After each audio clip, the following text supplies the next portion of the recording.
जादुई super cycle. Ajay अपने दादा दादी के साथ एक छोटे से शहर में रहता था। दादाजी के रिटायरमेंट के बाद पेंशन से ही घर का खर्चा चलता था। उन्होंने उसका दाखिला पास के ही स्कूल में करवा दिया था। अजय के सभी दोस्तों के पास साइकिल थी। अजय का घर स्कूल के पास में ही था, इसीलिए वो रोज अपने दादाजी के साथ पैदल ही स्कूल जाता था। दादाजी रोज देखते थे कि वो साइकिल से जाने वाले बच्चों को बड़ी हसरत भरी निगाहों से देखा करता था। वो अक्सर कहता था, दादाजी मुझे भी एक साइकिल दिलवा दीजिए। दादाजी मजबूर थे। इस उम्र में कोई दूसरा काम भी नहीं मिलता था कि कुछ पैसे ही मिल जाते। एक दिन जब वो स्कूल से आया तो दादाजी बहुत खुश थे। उन्होंने अजय से कहा, अजय, आज मुझे अपनी पेंशन का एरियर मिलेगा। चलो, आज तुम्हारी साइकिल खरीद देता हूँ। अजय बहुत खुश हुआ। उसने कहा, दादाजी आपने तो कहा था कि कहीं से पैसे मिलेंगे तो घर की मरम्मत करवाएंगे। दादाजी बोले, हाँ, कहा तो था, लेकिन तुम्हारी साइकिल भी तो जरूरी है। उसी दिन अजय दादाजी के साथ लाल रंग की साइकिल लेकर आया तो रात हो गई थी। उसने बड़े जत्न से साइकिल को एक चादर से ढककर रख दिया। सुबह जब वो उठा तो उसने कहा, दादाजी आज मैं साइकिल से स्कूल चला जाऊं? दादाजी ने कहा, ठीक है, लेकिन सावधानी से जाना। वो जल्दी से तैयार हुआ और साइकिल निकालकर उसको घर के बाहर ले आया। साइकिल लेकर थोड़ी ही दूर गया था कि अचानक सामने एक गाय आ गई और उसने साइकिल दूसरी तरफ मोड़ दी। लेकिन अचानक उसकी साइकिल गाय के ऊपर से उड़कर दूसरी तरफ पहुंच गई। सभी लोग आश्चर्य से उसकी तरफ देखने लगे। उसे बहुत अच्छा लगा। वो सोचने लगा कि ये कैसे हुआ। जब वो स्कूल गया तो साइकिल स्टैंड पर साइकिल रख दी और अपनी कक्षा में चला गया। उस दिन उसका पढ़ाई में खूब मन लगा। गणित के सारे सवाल उसने फटाफट कर लिए। वो खुद हैरान था कि आज उसके अंदर इतनी एनर्जी कैसे आ गई। छुट्टी के बाद जब वो साइकिल लेने आया तो साइकिल से आवाज आई, अजय, आज का दिन कैसा रहा? वो इधर उधर देखने लगा कि आवाज कहाँ से आ रही है। तभी उसने देखा कि स्कूल के कुछ दबंग लड़के उसकी साइकिल के पास आकर खड़े हो गए और बोले, अजय, हमसे दोस्ती करोगे? चलो, आज से हम सब दोस्त बन जाते हैं। पहले तो उसे लगा कि वो लोग कुछ शरारत करने के लिए खड़े हैं, पर उनका दोस्ती के लिए बढ़ाया हाथ देखकर अजय बहुत खुश हुआ। सभी साथ साथ स्कूल से अपने अपने घर की तरफ आ गए। जब वो अपने घर के सामने रुका, साइकिल से आवाज आई, अजय, आज तो बहुत खुश हो ना? अजय ने देखा कि ये आवाज तो उसकी साइकिल से ही आ रही है। वो बोला, तुम बोल भी सकते हो?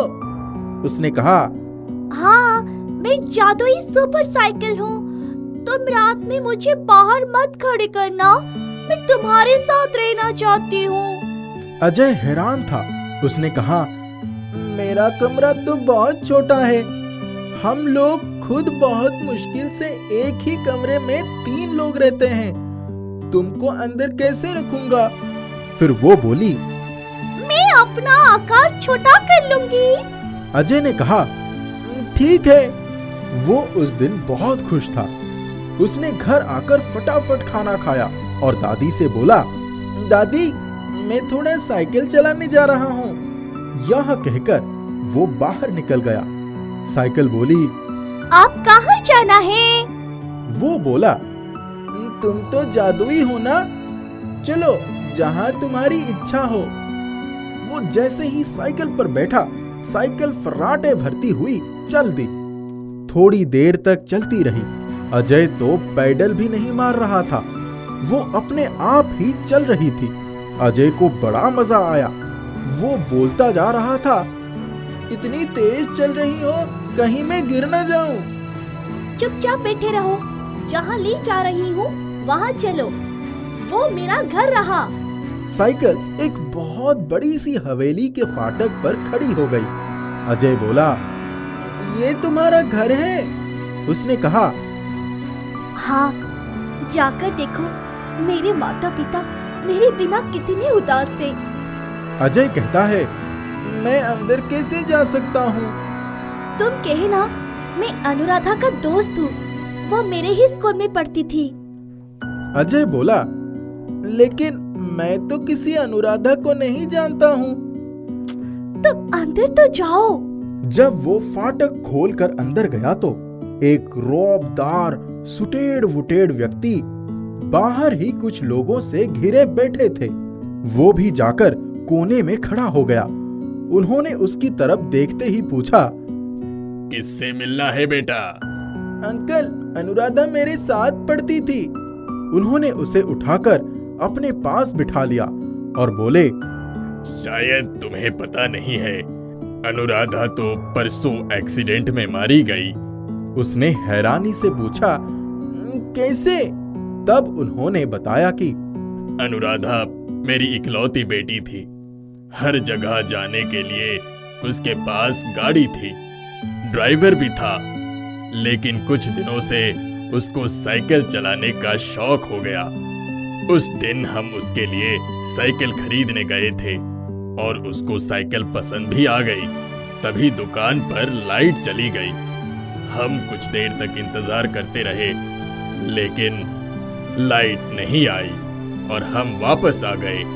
अनुराधा आकर गाड़ी में बैठ रही थी कि किसी मोटरसाइकिल वाले ने टक्कर मार दी।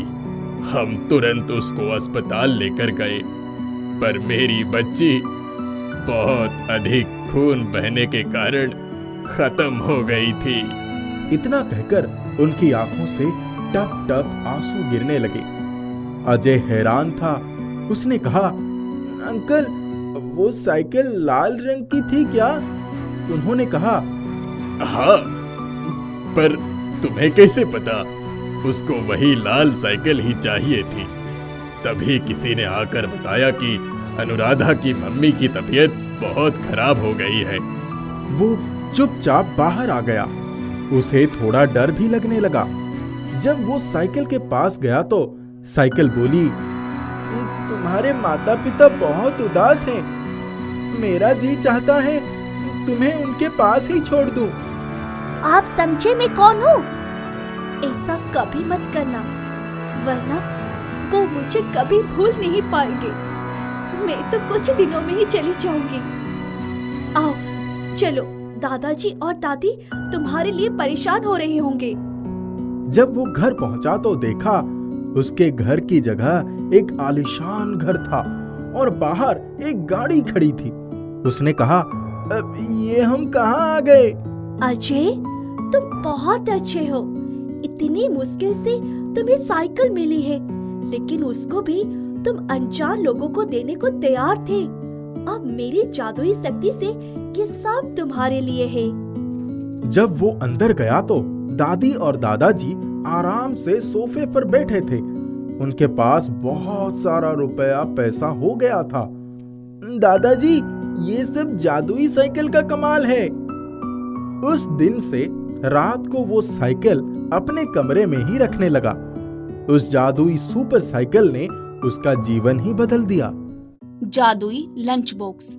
जॉन बहुत गरीब घर से है, लेकिन उसके माता पिता और वो तीनों गॉड पर बहुत विश्वास करते हैं। रोज चर्च जाते हैं और एक दिन जॉन चर्च में जाकर फादर से कहता है, फादर, कल मेरा बर्थडे था, मैं आपके लिए एक केक लेकर आया हूँ।